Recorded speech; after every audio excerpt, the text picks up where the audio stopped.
Okay, so what we're going to do here is we're going to fill an empty bobbin.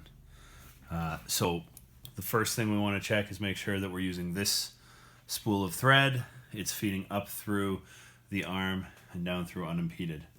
Next thing we're going to do, we're going to take that thread, we're going to feed it around this wheel from behind, and we're going to pull on it nice and snug so this actually tensions this thread, makes it hard to pull against.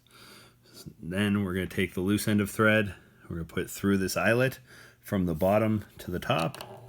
We're going to pull the thread over to here.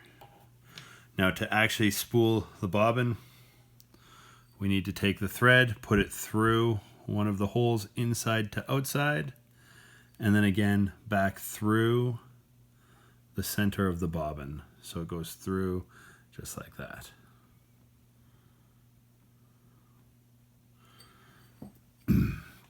So with that thread coming through the center of the bobbin, we're going to put the bobbin on the spool, and we want to make sure that that thread in the center of the bobbin is tensioned against one of these metal bars.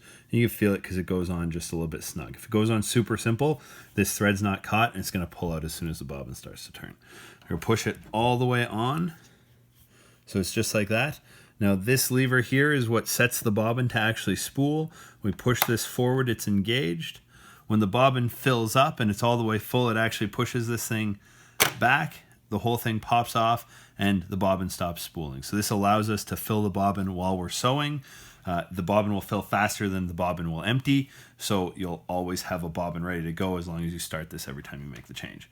Now notice that when we push this thing down and forward, we lose all of our tension here, so we just want to pull this thread in the back up so we have lots of tension here, and then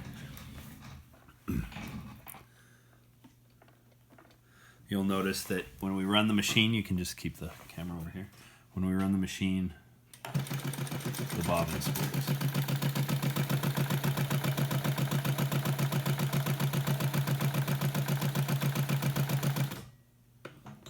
And it will continue to spool all the way as we sew over in the rest of the machine. That's it.